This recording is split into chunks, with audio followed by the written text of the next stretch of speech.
"Old lady, don't even think about coming here. I don't need you. Go die of old age alone." When I read those words on my cell phone screen, on the night of December 22nd, I felt as if someone had ripped the heart out of my chest with their bare hands. I was in the kitchen of my modest cottage, wrapping the gifts I had prepared with so much love to take to my son, William, the next day. A jar of my homemade blackberry preserves, the kind he had loved since he was a little boy. A wool scarf that I had spent weeks knitting, even with my fingers aching from arthritis. And a bottle of vintage wine that I had been saving for years for a special occasion. My eyes reread the text message 5, 6, 10 times. Every word was like a stab wound. But something inside me, that mother's instinct that never fails, screamed that there was something terribly wrong. William would never call me old lady like that. He was always affectionate, respectful. Even when he had a problem or was annoyed with me, he would talk it out. He would explain. Never in his 32 years of life had he treated me with such coldness. I tried to call.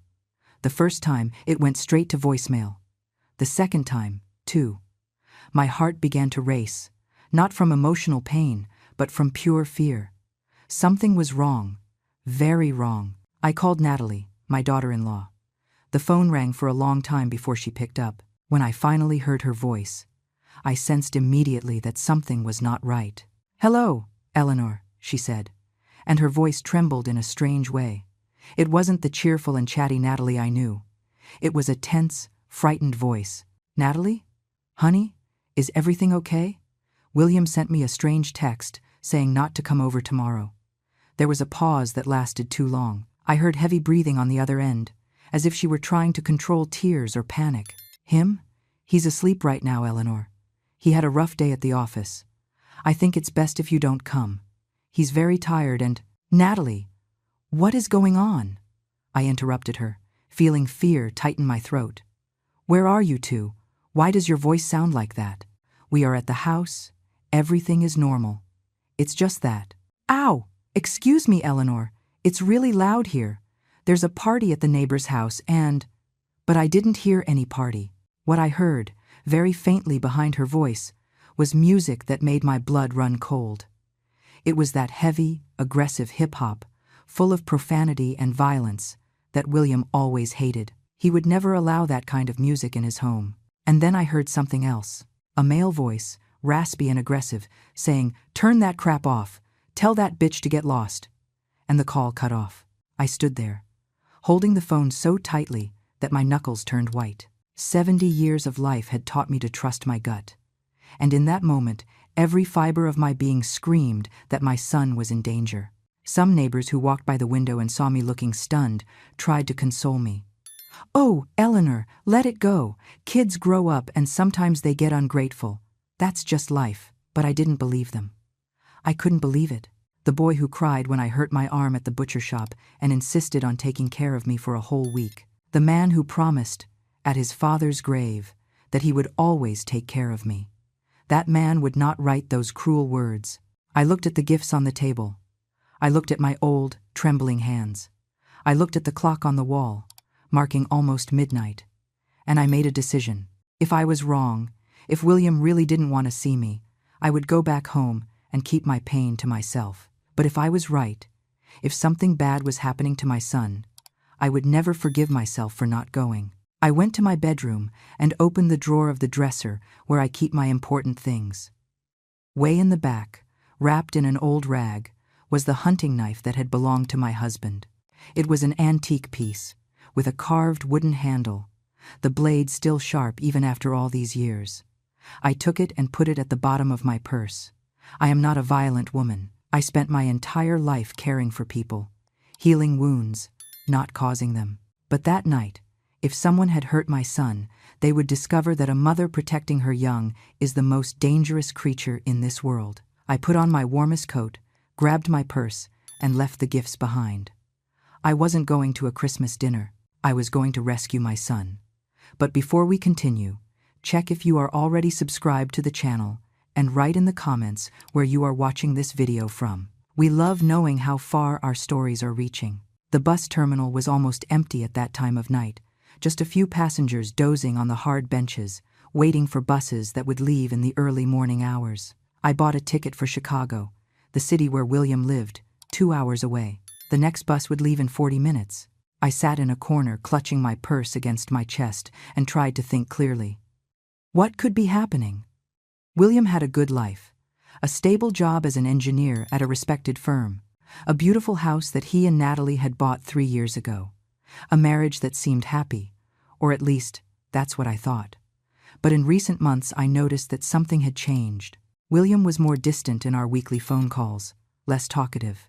When I asked him if everything was okay, he said yes, but his voice didn't have the same joy as before. Natalie also seemed different the few times we talked, more nervous, more evasive. I attributed it all to work stress, to the pressures of adult life.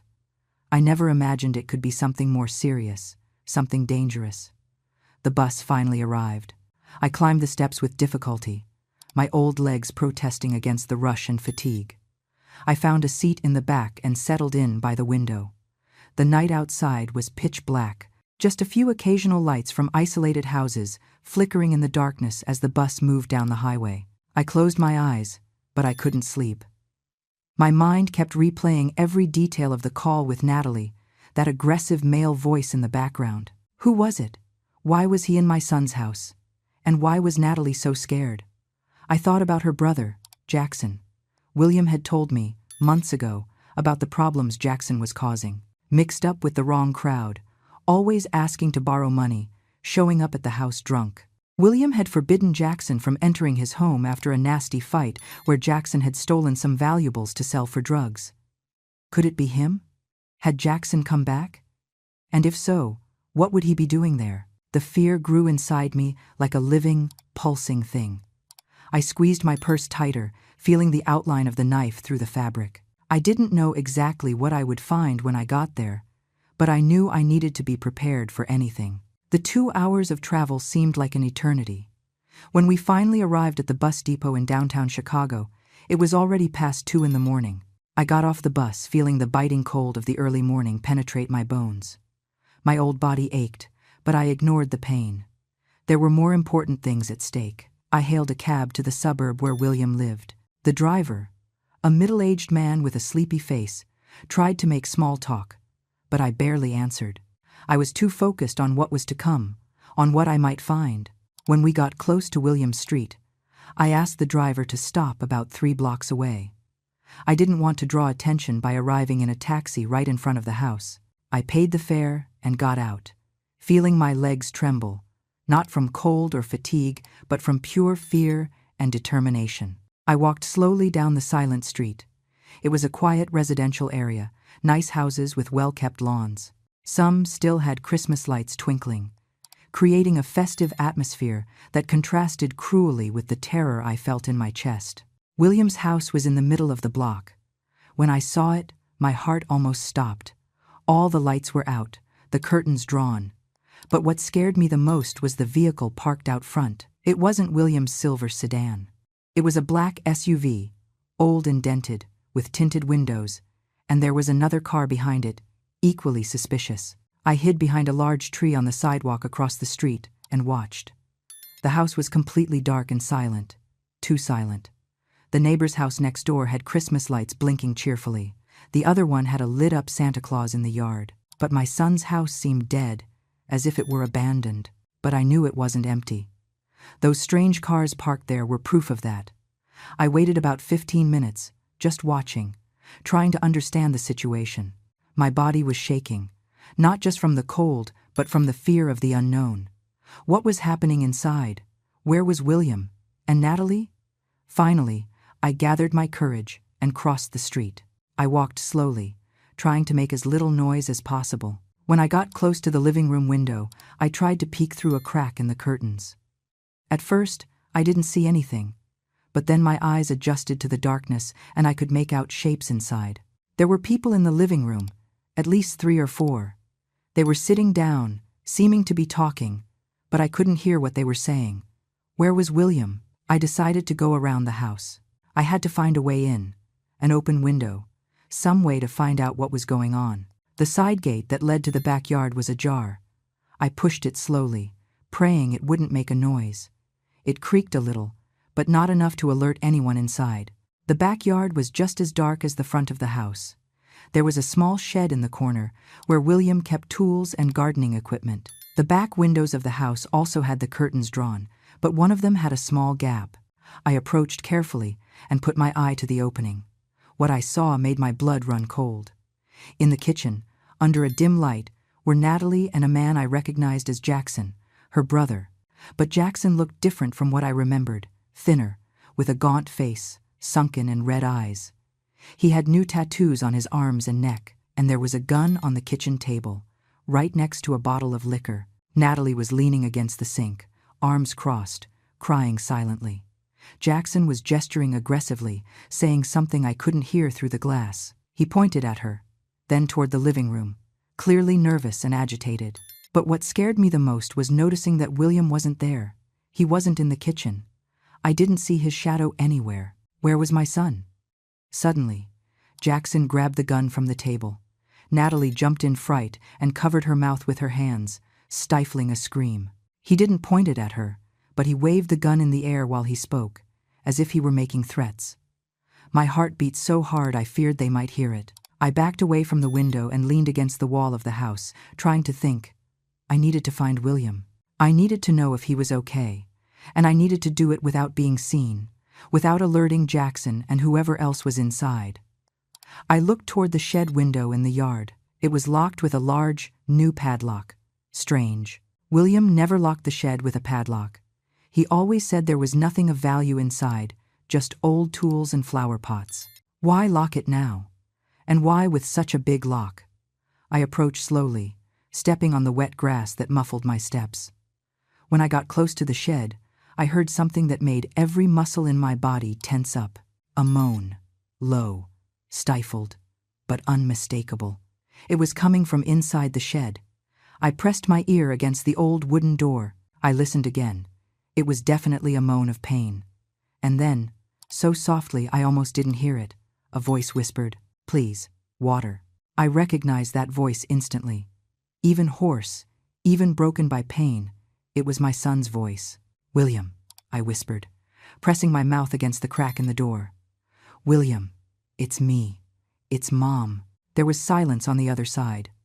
Then the sound of chains moving. Chains? My God, what had they done to him? "Mom?" William's voice came, incredulous, desperate. "Mom, no, you can't be here. You have to leave. Now. It's dangerous." "I'm not going anywhere without you," I replied, trying to control the tremor in my voice. "What did they do to you? What is happening?" Through the crack, I heard my son start to cry. Not a child's cry, but the cry of a grown man completely broken, defeated. "They got me, Mom. Jackson and his friends. They're using my house to hide drugs. I found out and tried to stop it. I tried to call the police, but they grabbed me before I could. They beat me, Mom. They broke my leg. They chained me up here." Every word was a stab in my heart. My son, my boy, was in there, hurt, chained up like an animal. "And Natalie?" I managed to ask, although I could barely speak. She's scared. Jackson threatened to kill her if she didn't cooperate. He forced her to give him my unlocked cell phone. He was the one who sent that text to you. He wanted to make sure no one came here and ruined his plans. The rage I felt in that moment was so intense it overshadowed even the fear. How dare they? How dare they do this to my son? In his own home? "Mom, please, go," William implored. "They're going to kill you if they find out you're here. Jackson is high, out of control. He has a gun. He's already said several times that he's going to kill me as soon as he's done using the house. He says he's going to make it look like an accident. Please, Mom, save yourself." "I am not leaving you here," I replied firmly, wiping the tears streaming down my face. "I am your mother. I brought you into this world. I took care of you when you were little and sick. I taught you to walk, to talk, and I am not going to abandon you now." I looked at the padlock. It was large, heavy-duty. There was no way to open it without the key, but the shed door was old, the wood was half rotten in some spots, and the hinges looked rusty. I looked around the yard, searching for something I could use. There was a crowbar, leaning against the back wall of the house, probably used by William for some repair. I grabbed it, feeling the cold weight of the metal in my old hands. I went back to the shed and inserted the tip of the crowbar between the door and the frame, just below the padlock. I wouldn't try to force the lock itself, but rather rip out the rusty hinges. "Mom, what are you doing?" whispered William, alarmed. "The noise is going to alert them." "Then I better be quick," I replied. I took a deep breath and started to apply pressure. The old wood creaked, but held. I tried again, putting all my body weight on the crowbar. This time I heard a crack. One of the hinges had come loose partially. I continued to push, ignoring the pain in my old arms, ignoring the fear. Another crack. The second hinge began to give way. "Just a little more. Just one more." "Hey, what do you think you're doing?" The voice came from behind me, hoarse and threatening. I spun around and saw a man standing a few yards away. He was big, muscular, with a shaved head and tattoos covering his arms. He had come out of the back of the house and was now looking at me with an expression between surprise and rage. "Jackson is gonna love this," he said, advancing in my direction with a cruel smile. A nosy old lady coming to stick her nose where it doesn't belong. My hand searched inside the purse still hanging from my shoulder. My fingers found the wooden handle of the knife. I pulled it out and opened the blade with a quick movement. The man stopped, surprised. Then he laughed. "Seriously, Grandma? You're going to threaten me with a little kitchen knife? Do you have any idea who I am? What I do to people who get in my way?" "I don't care who you are," I replied, holding the knife with both hands to control the shaking. "You touched my son. You hurt him, and you are going to pay for that." He laughed again and lunged. I didn't think. I just reacted. When he reached out his hand to grab me, I struck. The blade slashed his forearm, not very deep, but enough to make him recoil with a yell of pain and surprise. "Damn crazy old hag, you cut me." He looked at the wound on his arm, then at me, and the amusement in his eyes turned into pure fury. He charged again, but this time with full force, knocking me to the ground. My head hit the hard grass and I saw stars. The knife flew from my hand. "I'm gonna teach you what happens to people who mess with us," he growled, his hands going for my neck. I struggled, tried to scratch, kick, but he was much stronger. His hands squeezed my throat, cutting off my breath. My vision began to darken at the edges. Was this how it was going to end? Would I die there, in my own son's backyard, without managing to save him? No, it couldn't be like this. With my last bit of strength, I reached for something, anything I could use. My hand found a rock on the ground. I grabbed it and smashed it against his head with all the force I had left. He let out a grunt and loosened his grip. I took the chance to push him off and roll to the side, coughing, gasping, trying to get air back into my lungs. He shook his head, stunned, blood trickling from a cut on his forehead. "Butch, what the hell is going on out there?" Jackson's voice came from the house. Heavy footsteps were approaching. The man named Butch got up, stumbling, shooting me a look of hatred. But before he could do anything, the back door opened and Jackson came out, followed by another man. Jackson was still holding the gun. "What the hell is this?" Jackson looked from me to Butch. "Who is this old lady?" "It's William's mother," Butch replied, wiping the blood running down his face. "The bitch attacked me with a knife." Jackson looked at me more closely, and I saw recognition in his eyes. He had seen me a few times when William and Natalie still welcomed him into their home, before everything went wrong. "Eleanor," he said, and there was something dangerous in his overly calm voice. "You shouldn't be here. That was very stupid of you." "Let my son go," I said, getting to my feet with difficulty. My whole body ached, but I stood tall. "Let him go right now, and leave. You still have time to run before I call the police." Jackson laughed. It was a cold, humorless sound. "You aren't going to call any police. You know why? Because if you scream, if you try to call anyone, I'm going to kill William. I'm going to shoot him in the head, right in front of you. And then, I'm going to kill Natalie. And then I'm going to kill you." He pointed the gun at me. My heart was beating uncontrollably, but I didn't back down. "Why are you doing this?" I asked, trying to buy time, trying to think of a way out. "William is married to your sister. He is family." "Family?" Jackson spat the word out like it was poison. William never treated me like family. He always looked down on me, like he was better than me, with his nice house, his good job, his perfect little life. Meanwhile, I was scraping by on the streets, with nothing, with no one. You chose that path, I replied. William tried to help you several times. He offered to get you a job, to help you get into a rehab clinic. But you refused. You preferred the drugs. Shut your mouth, he screamed, the hand with the gun shaking. You don't know anything. You don't know what it's like. Natalie appeared in the doorway, her eyes wide when she saw me. Eleanor, she whispered, and I saw tears streaming down her face. I'm so sorry. I tried to protect William, but I couldn't. Jackson said he was going to kill him. He was going to kill me. He was going to kill all of us if I didn't help. I know, honey, I replied softly, still with the gun pointed at me. It's not your fault. Yes, it is, Jackson yelled. It's her fault.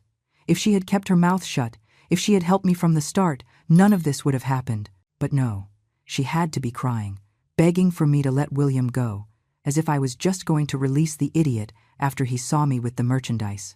What merchandise? I asked, although I already knew the answer. Drugs, old lady. Cocaine, crack, crystal, kilos of it. My partners and I have been using your son's house as a distribution point for 3 weeks. It was perfect until that son of a bitch showed up at the house at noon yesterday when he should have been at work. William had mentioned he would be taking a few days off before Christmas. Jackson clearly didn't know that and was taken by surprise. He saw us unloading the product, Jackson continued, his voice full of rage. He tried to play the hero, said he was going to call the cops. We had to teach him a lesson. Butch here broke his leg with a baseball bat. It was really fun hearing him scream. I felt bile rise in my throat. The image of my son being beaten, having his leg broken, made me feel a rage so intense that for a moment I forgot the fear. You are monsters, I whispered. We are survivors, Jackson corrected. And you, old lady, have just become a problem. Butch, lock her in the shed with William. I'm going to decide what to do with the two of them after we finish packing up the product. Butch came toward me.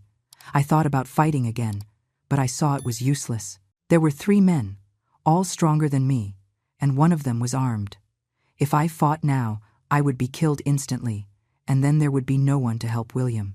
I let Butch grab me by the arms and drag me to the shed. He ripped off the rest of the hinges I had loosened and opened the door. The smell that came out of there made me cough. Blood, urine, sweat, fear, all mixed into a nauseating stench. Butch threw me inside and slammed the door behind him, leaving me in almost total darkness. Mom! William's voice came from the darkest corner of the shed. My eyes adjusted slowly to the little light coming through the cracks in the door. And then I saw my son. He was sitting on the cold concrete floor, his back leaning against the wall. A thick chain held his right ankle to a metal hook bolted into the floor. His leg was swollen, purple, visibly broken. There was dried blood on his face. His shirt was torn and covered in dark stains. One of his eyes was so swollen he could barely open it. But when he saw me, he tried to smile. Hi, Mom. I ran to him as fast as my old legs allowed and threw myself by his side, hugging him carefully so as not to hurt him more. He rested his head on my shoulder and began to cry. Not the desperate crying from before, but a cry of relief, of not being alone anymore. My boy, I murmured, stroking his dirty matted hair. My son, what did they do to you? It doesn't matter, he said, his voice broken. You came. I can't believe you came. When I read that text Jackson sent from my phone, I thought you were never going to want to talk to me again. I knew it wasn't you, I replied, wiping his tears with my trembling hands. A mother always knows. Always. I looked around the small shed. There was an old table in the corner with scattered tools. A saw, a hammer, pliers. My eyes stopped on the saw. William, can we cut that chain? He shook his head. I already tried. It's hardened steel. We'd need an electric saw or a bolt cutter. The tools in here won't work. I picked up the hammer anyway and examined the metal hook in the floor. It was bolted into the concrete, but the concrete around it looked old, with cracks. Maybe if I hit it enough. Mom, we don't have time, William said. They're going to come back, and when they do... He didn't need to finish the sentence. We both knew what Jackson planned to do. He couldn't leave living witnesses, not after everything that had happened. Then we need a plan, I said, forcing my mind to work through the fear and shock. We need to find a way out of here alive. How? William asked, and there was desperation in his voice. There are 3 men, one of them armed. You are, sorry, Mom, but you are 70 years old, and I can barely stand with this leg. He was right. In a direct fight, we stood no chance. But maybe we didn't need to fight head on. Maybe there was another way. Your cell phone, I said suddenly. Where is your cell phone? Jackson took it. He has it in the kitchen. Why? I thought quickly. If I could get William's cell phone, I could call the police. But to do that, I would need to get out of the shed, enter the house without being seen, find the cell phone, and make the call before anyone caught me. It was almost impossible, but it was the only chance we had. Mom, what are you thinking? William knew me well enough to recognize that look on my face. I'm going to get out of here and get help, I replied, already getting up. No, Mom, they're going to kill you. They're going to kill us anyway if we stay here waiting, I argued. At least this way we have a chance. I went to the door and peeked through the crack. The yard was empty. Jackson and the others must have gone back inside the house. It was now or never. I love you, son, I whispered. No matter what happens, remember that. Mom, don't. But I was already opening the door slowly, just enough to squeeze through. The cold night air hit me like a slap in the face. I closed the door behind me silently and crouched in the shadows, analyzing the situation. The house had some lights on now. Through the kitchen window, I could see Jackson and Butch sitting at the table, counting money. The third man was not in sight. He was probably in the living room, watching Natalie, or organizing the drugs. I needed to get inside without being seen. But how?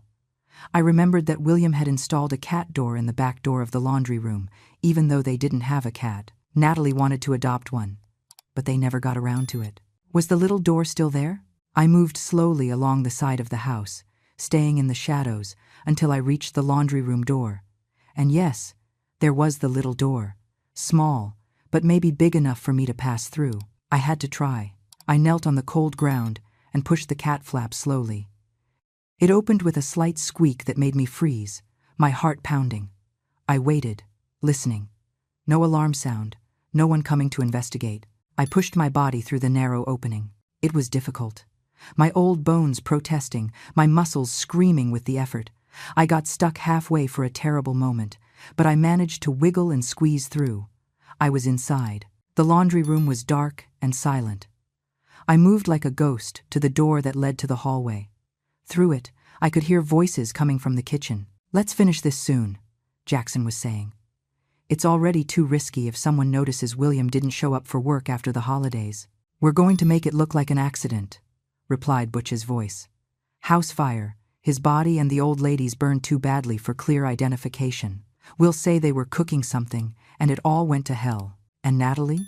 She disappears, vanishes. People will think she ran away after the trauma of losing her husband and mother-in-law. No body, no crime. My blood ran cold. They had it all planned. And Natalie? Poor Natalie. She would be forced to disappear, to live in fear forever, knowing what happened, unless I stopped it. William's cell phone was on the kitchen table. I could see it from there, but there were 2 men between it and me. I needed a distraction. My eyes swept the laundry room. A washer, a dryer, cleaning products, a broom, a bucket, and a gallon of bleach. A terrible and brilliant idea sprang into my mind. I grabbed the gallon of bleach and a bottle of all-purpose cleaner with ammonia that was under the sink. I knew from my own experience that mixing certain cleaning products could create toxic fumes. It was dangerous, irresponsible, and exactly what I needed. Silently, I poured a generous amount of bleach into the bucket. Then I added the cleaner. The mixture began to foam immediately, and a strong, suffocating vapor began to rise. I lifted the bucket, took a deep breath, and threw it through the open hallway door toward the kitchen. The bucket flew, spilling its contents across the floor and spreading that toxic vapor. Jackson and Butch jumped out of their chairs, shouting, "What the hell is this? Is something burning?" The chemical smoke quickly invaded the hallway and began to enter the kitchen. The men were coughing, eyes watering. In the confusion, I ran out of the laundry room, holding my breath as long as I could, and snatched the cell phone that was on the table. "It's the old lady," yelled Butch when he saw me. "She's here." But I was already running back, fleeing from them, with the cell phone pressed against my chest. Heavy footsteps followed me. Jackson was shouting obscenities. I reached the living room and saw the third man getting up from the sofa, confused. Natalie was in the corner, eyes wide. There was no time for explanations. I ran to the front door and threw it open, bolting out of the house. The cold night air burned my lungs as I ran down the silent residential street. Behind me, I heard the door open violently and the men coming out. "Get her, damn it! Don't let her escape." My old body wasn't used to this. Every step was agony, my heart beating so hard I thought it would explode. But I kept running, my fingers already trying to unlock William's cell phone while I ran. Thank God, it didn't have a password. He always left it unlocked when he was home. I dialed 911 as I ran, almost tripping over a crack in the sidewalk. 911. "Emergency," a female voice answered. "Help!" I screamed, panting. "They are chasing me. Acacia Street, number 245. My son is kidnapped. There are drugs in the house, armed men." A gunshot rang out behind me. I heard the asphalt get hit a few yards away. I screamed and threw myself behind a parked car. "They shot at me! They are shooting!" I yelled into the phone. "Ma'am, stay calm. Units are on the way. Where are you exactly?" But I couldn't answer. Jackson and Butch were running in my direction. I got up and kept running, turning down a side street, then another. The neighborhood was a maze of residential streets I didn't know. Another shot. This time it hit a streetlight above me, shattering the glass and showering me with shards. I turned another corner and saw a small church. The door was locked, but there was a side gate that led to a garden. I ran there and threw myself behind a stone statue of the Virgin Mary, panting, every muscle in my body screaming. I pressed the cell phone against my chest, trying to control my breathing, trying not to make a noise. Heavy footsteps approached. I heard Jackson and Butch's voices arguing. "Did you see where she went? She has to be around here somewhere. The old lady can't have gone far. We have to find her before the cops arrive. If she talked to them, they must be on their way. Then let's find that bitch quickly and end this." I remained completely motionless, hidden behind the statue, praying silently that they wouldn't find me. My whole body was shaking, not from cold, but from pure terror. I had a cell phone. I had called the police, but I didn't know how long they would take to arrive. What if they didn't arrive in time? The footsteps got closer. Jackson and Butch were searching the church garden. I saw the shadow of one of them pass along the wall near where I was hiding. "Look here," Butch said, and my heart almost stopped. Footprints in the wet grass. They lead that way? They were following my trail. In a matter of seconds, they would find me. I looked around desperately, looking for a way out, a weapon, anything. My eyes landed on a piece of wood on the ground, part of a broken bench. It wasn't much, but it was better than nothing. I grabbed the wood and waited. If they were going to find me anyway, at least I wasn't going to make it easy for them. The shadow on the wall grew larger. Someone was coming. I gripped the wood with both hands, ready to swing it with all the strength I had left. And then I heard the most beautiful sound in the world. Sirens. Distant, but unmistakable. The police were coming. "Damn it," cursed Jackson. "Let's go. Now!" "What about the old lady?" "Screw the old lady. If we stay here, we're gonna get busted. Let's go. Fast." The footsteps ran away. I heard the sound of an engine starting, tires screeching on the asphalt. They were fleeing. I waited a few more minutes, just to be sure, before coming out from behind the statue. My legs barely held me up. I stumbled to the church garden gate and leaned on it, trembling uncontrollably. The sirens were closer now. Blue and red lights began to flash in the street. 2, 3, 4 patrol cars arrived, braking sharply. Police officers got out with guns drawn. "Here!" I shouted with all the strength remaining, waving. "I called! It's me!" An officer approached cautiously, gun still pointed until he was sure I wasn't a threat. "Ma'am, did you call emergency services?" Yes. I breathed with difficulty. "My son. He is kidnapped on Acacia Street, number 1245. They hurt him. They broke his leg. There are armed men there. Drugs. There is a woman too, Natalie. She is my daughter-in-law. They forced her. The words came out in an incoherent rush. The police officer held me gently by the shoulders. Calm down, ma'am. Breathe. We already sent units to the address. Are you injured? I looked at myself as if seeing myself for the first time. My clothes were torn and dirty. I had scratches on my arms and legs. My head throbbed where I had hit it when Butch knocked me down. But none of that mattered. My son, I said. I need to get to my son. The officer led me to one of the patrol cars and had me sit in the back seat. Another officer brought me a bottle of water and a blanket.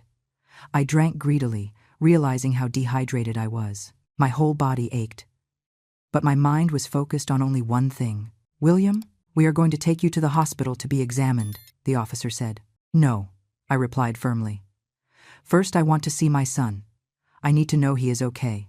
The officer hesitated, but something in my expression must have convinced him that arguing was useless.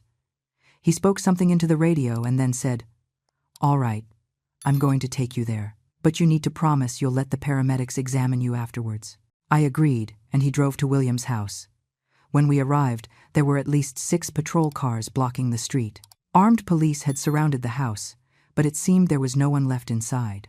The suspects fled before we arrived, the officer informed me. But we found evidence of drug trafficking inside the house, a lot of material, and we found a woman, Natalie. She is being attended to right now. She said there is a man locked in the shed out back. My son. I got up so fast I almost fell. Let me see him, please. The officer helped me out of the car and guided me to the yard. There were paramedics running back and forth, more police photographing the scene, collecting evidence. And there, coming out of the shed on a stretcher, was William. William!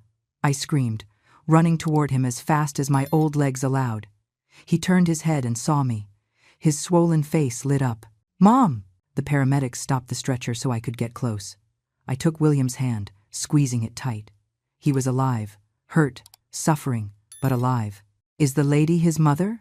Asked one of the paramedics. We are going to take him to the hospital now. His leg is badly fractured and he is in shock, but he is going to be okay. I looked at my son and saw tears streaming down his face. You saved my life, he whispered. You are incredible, Mom. You are my son, I replied simply. I will always protect you, always. They took him to the ambulance. I went with him, holding his hand the entire way to the hospital. Natalie was there too, on another stretcher, in shock, but physically unharmed. The paramedics examined me lightly and said I also needed to be treated. But I insisted on staying close to William. At the hospital, they took William straight to surgery. His leg was so badly broken that he would need metal pins and plates. I sat in the waiting room, still wrapped in the blanket the police gave me, and it was only then that everything hit me at once. I started to cry. Not a delicate cry, but deep sobs that shook my whole body. I cried from the pain, from the fear, from the terror of almost having lost my son. I cried from relief, because he was alive. I cried because for a moment back in the yard, when that man was strangling me, I thought I would never see William again. Natalie came to sit beside me. She was crying too, eyes puffy and red. Eleanor, she said with a shaky voice, I am so sorry.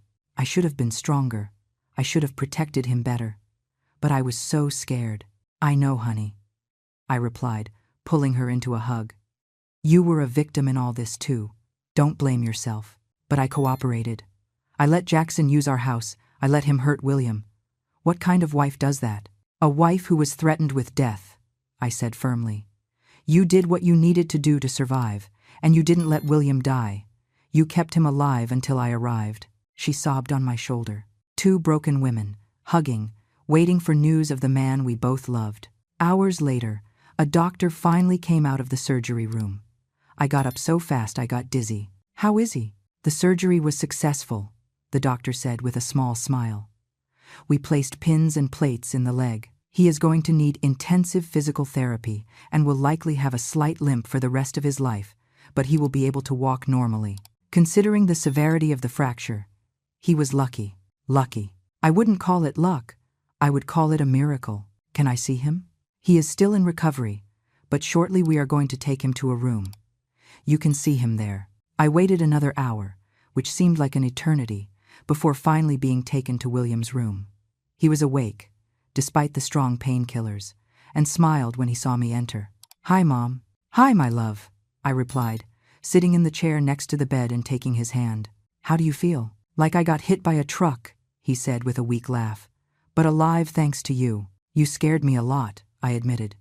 "When I read that text, I knew you would come," he interrupted. "Even when Jackson said he was sure you wouldn't come, that you were going to believe the message. I knew you are too smart to fall for that, and that you love me too much to abandon me." I squeezed his hand, unable to speak because of the lump in my throat. "Mom! You faced armed men. You invaded a house full of drug dealers. You fought a guy 3 times your size. You are the bravest person I know." "It wasn't bravery," I replied. "It was love, and love makes you capable of anything." A police officer entered the room at that moment asking for permission. It was a detective, an older man with gray hair and tired eyes. "Sorry to interrupt," he said, "but I need to ask some questions, if you folks are up to it." We spent the next hour telling everything, from the moment I received the message to the escape through the neighborhood. The detective took careful notes, occasionally asking questions to clarify details. "Did you manage to catch the men?" I asked when we finished. The detective shook his head. "Not yet, but we have their names, descriptions, and a national search has been initiated. They won't run for long, especially with all the evidence we found in the house. There were enough drugs there to put them all in jail for decades." William stayed in the hospital for 5 days. I stayed with him the whole time, sleeping in an uncomfortable chair next to his bed, refusing to leave even when the nurses insisted I should rest at home. Natalie came every day too. At first, she and William barely spoke. There was tension between them, a silent pain. But slowly, as the days passed, they began to talk for real, about what had happened, about the fear, about Jackson's betrayal. "He is my brother," Natalie said in a particularly difficult moment. "I grew up with him, and even knowing about all his problems, I never thought he would be capable of something like this, of hurting you, of threatening us with death." "He isn't your brother anymore," William replied. But his voice was gentle, without anger. "The Jackson you knew died a long time ago. Drugs killed that person, and left only a violent stranger." It was on the 3rd day that we received news from the police. They had caught Jackson and Butch. The 3rd man was still at large, but it was a matter of time. Jackson was caught trying to cross the border down south. He had money and drugs in the car. "He will be tried," the detective informed us. "With all the evidence we have, plus your testimonies, he's going to get at least 20 years, probably more." Natalie broke down in tears when she found out. Tears of relief, but also of loss. As much as Jackson had become a monster, he was still her brother. And now he would lose decades of his life behind bars. When they finally discharged William, we returned to his house. The police had released the crime scene, but everything was overturned, messy from the investigation. Natalie and I spent days cleaning, organizing, trying to make the house look like a home again instead of a scene of horror. The shed out back was completely cleaned out. I insisted on doing that myself, even though William protested. I needed to erase any trace of what had happened there. I washed the floor where my son had bled. I removed the chain and the metal hook. I painted the walls a bright, cheerful color. When I finished, it wasn't a prison anymore. It was just an ordinary shed again. William did physical therapy 3 times a week. It was painful, exhausting, but he persisted. I went with him whenever I could, holding his hand when the pain became unbearable, cheering him on when he wanted to give up. "You are going to walk again," I always said. "You are going to run again, dance, live. This is temporary. The pain is temporary. But you are strong. You are my son, and we don't give up." It took 3 months, but he finally managed to walk without crutches, with a slight limp, as the doctor predicted. But he was walking, and every step was a victory. It was on a Sunday in March, 4 months after that terrible night, that we had the court hearing.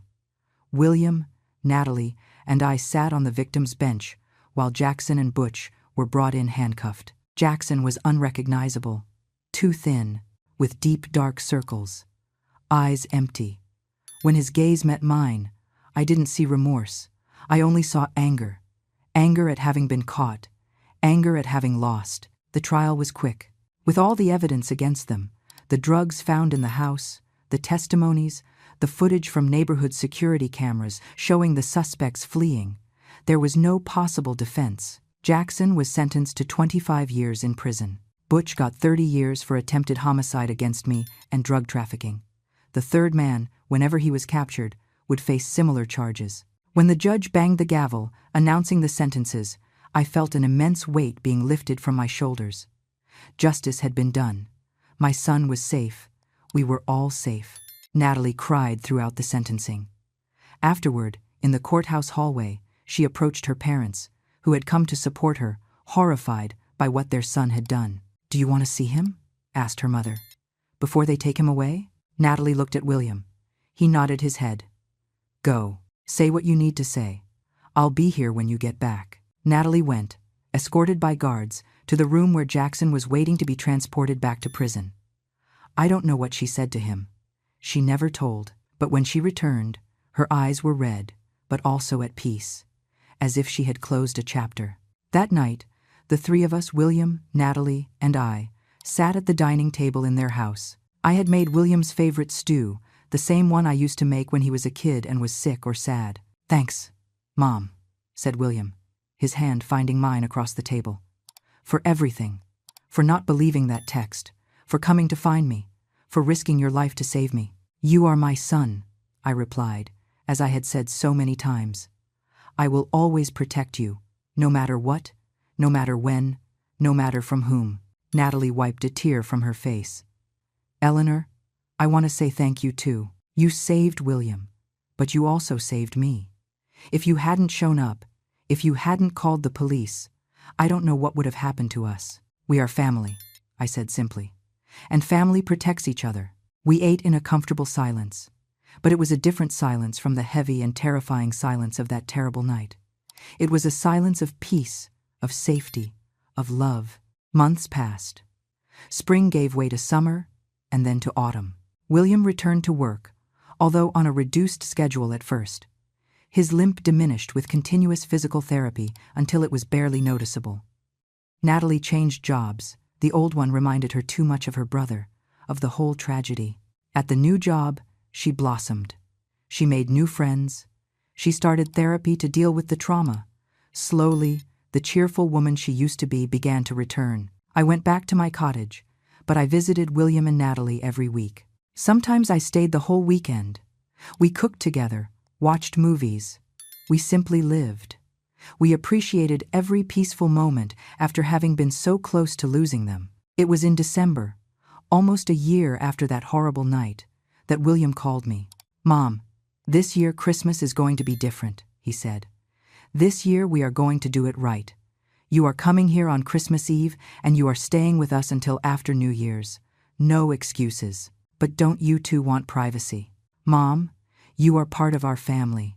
You always were. And this year, we have a lot to celebrate. We have being alive, being together, being safe." So, on Christmas Eve, I went to their house. This time I didn't just bring simple gifts. I brought my heart full of gratitude. The house was beautifully decorated. Christmas lights twinkled in the windows. A huge tree occupied the corner of the living room, covered in ornaments and memories. There was music playing, not violent rap, but soft and joyful carols. We ate turkey breast that William and Natalie cooked together. We laughed, told stories, toasted with cheap but delicious wine. And when midnight arrived, we hugged. "Merry Christmas, Mom," William said, hugging me tight. "I love you so much." "I love you too, my son. I will always love you." I looked around the room. The lit tree, the gifts underneath it, the smiling faces of the people I loved, and I felt my heart overflow. 1 year ago, around this same time, I had received a text message that changed everything.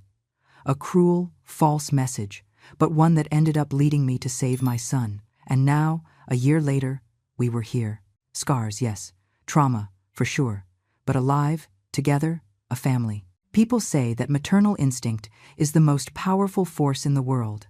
And after everything I went through, I believe that completely. Because a mother's love knows no limits, knows no fear. When your child needs you, you find strength you didn't even know you had. You face armed men, invade houses, fight against the impossible, and you do all that without thinking twice, because there is no choice. Protecting your child isn't a conscious decision. It is an instinct as basic as breathing. That Christmas night, as we sat together in the living room, I looked at William, my son, my miracle, and I thought about all the mothers out there. Mothers who face their own demons to protect their children. Mothers who fight silent battles that no one sees. Mothers who never give up, no matter how hard it gets. And I thought, if you ever feel that instinct saying something is wrong with your child, believe it. Don't ignore it. Don't let fear or doubt paralyze you, because a mother always knows, and sometimes, that instinct is the only thing between your child and disaster. William squeezed my hand, bringing me back to the present moment. What are you thinking about, Mom? About how lucky I am, I replied honestly. To have you, to have survived, to be here. In this moment, he smiled. That smile I had known since he was a baby. Luck has nothing to do with it. You saved me. You are a hero, Mom. I am not a hero, I corrected. I am just a mother, doing what any mother would do, protecting her child. And it was true. I didn't do anything extraordinary. I just did what my heart commanded, what my love for William demanded, and I would do it all again, without hesitation, if it were necessary. Because that is the thing about being a mother. You never really stop being a mother. It doesn't matter how old your child is. It doesn't matter how independent they are. When they need you, you are there, always. And that cruel message I received a year ago, "Old lady, don't even think about coming here. I don't need you." It ended up proving exactly the opposite.